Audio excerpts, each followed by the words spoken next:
This is my ranking of games like Factorio that I've played based purely on my personal experience.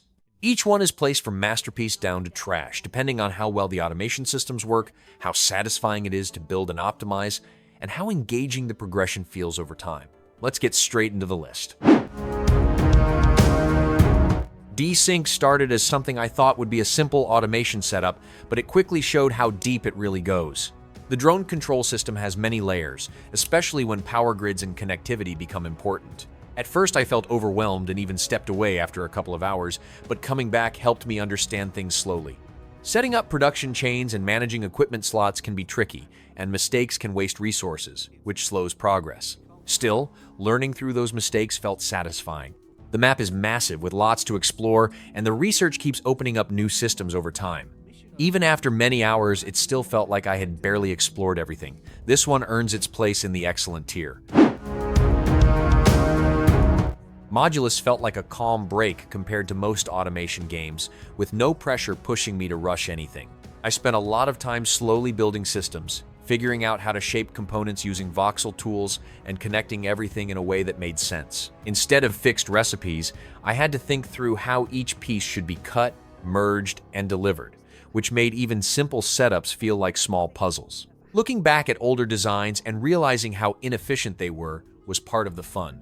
The world stays peaceful the whole time, and that relaxed pace made it easy to keep going for hours without stress. It still has depth with scaling production and adding colors later on, but it never feels overwhelming. This one settles nicely into the great tier. StarRupture gave me mixed feelings while playing, because there were moments where it felt really fun and other times where I had no idea what I was doing. The game has a strong base with its mining systems, rail building, and a huge world to explore, which kept me going for quite a while. Designing rail lines across the planet was surprisingly satisfying, almost like building small systems that I kept tweaking again and again. Combat also felt decent, and exploring the map had its own appeal. The problem was how little the game explains things, especially early on, which made basic survival confusing. There are also a lot of rough edges in the interface and building systems that slowed things down. This one ends up sitting in the good tier. Alchemy Factory started as something I thought would be a small, cozy game, but it quickly turned into a full-on automation grind. I spent hours building tight conveyor systems, connecting machines, and optimizing everything in a small space, which felt really satisfying compared to larger factory games. Selling items directly in a shop added a nice twist, since I could actually see the results of my production instead of sending items into nothing. Early on, though, a lot of the work felt repetitive, with constant running around and manual tasks before automation kicked in. The progression improves that, but the balance can feel off at times. I also expected more of a magical theme, but it leans more into industrial setups than fantasy.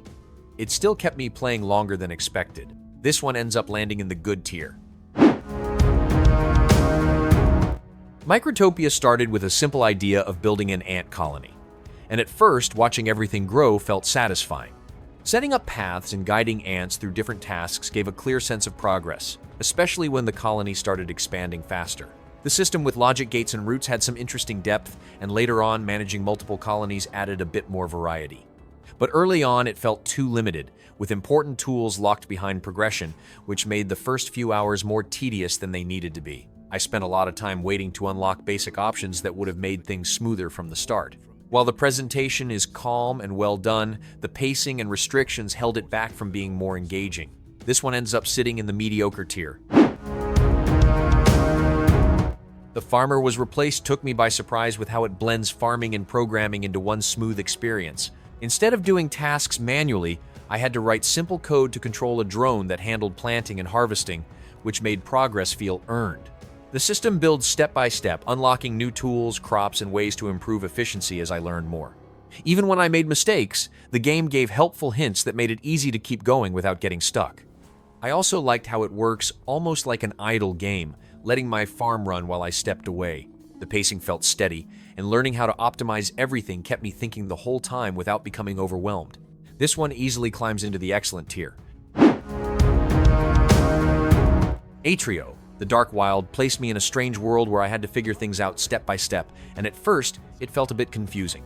I spent a good amount of time trying to understand the systems, experimenting, failing, and slowly learning how everything connects. Once the automation started to come together, it became much more satisfying, especially setting up conveyor systems and letting robots handle the work. The crafting system has a lot of depth, with many materials and processes that kept me thinking about what to build next. The world itself also has a unique tone, with some light humor mixed into the experience. It can feel rough early on with unclear direction and some clunky controls, but once it clicks, it becomes really engaging. This one earns its place in the great tier. Final Factory took some time to understand at first, especially with how different systems connect. But once things started working together, it became very engaging. Building production lines while managing research and exploring space added a nice mix of tasks that kept things interesting. I liked how the game pushes you to expand and improve your setup, especially when dealing with enemies that force you to prepare better systems. Using drones not just for automation but also for combat gave it a unique twist compared to other factory games. There were some small issues like unclear menus and tiny text that slowed things down early on, but they didn't take away from the experience much. Once everything clicked, I kept finding reasons to continue building and exploring. This one rises into the excellent tier. Techtonica started as a simple automation setup, but it quickly expanded into something much bigger as I dug deeper into its systems. Building production lines across different underground levels added a nice sense of progression, and connecting everything through conveyors and machines felt very satisfying once it worked. I spent a lot of time experimenting with layouts, fixing mistakes, and improving efficiency, which kept me thinking the whole time. The vertical design of the world also made building more interesting compared to flat factory games. There are some rough edges with menus and clarity, especially when trying to understand certain recipes, but they didn't stop the experience from being engaging. The mix of exploration, mystery, and automation kept things fresh for many hours.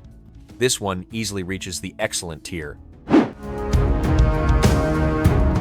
Astro Colony gave me a different kind of factory experience by putting everything in space, where I had to build and manage a floating base while gathering resources. I like the idea of expanding a small platform into a larger system, connecting machines and keeping things running. The survival side is fairly light, mostly focused on oxygen, and I liked having options to adjust how challenging that part feels. At the same time, the game can get confusing, especially with its menus and lack of clear direction in certain tasks. I found myself unsure about what to do next more than once. As the systems grow, it also starts to feel a bit messy and harder to manage. Still, there's enough here to keep things interesting for a while. This one settles into the good tier.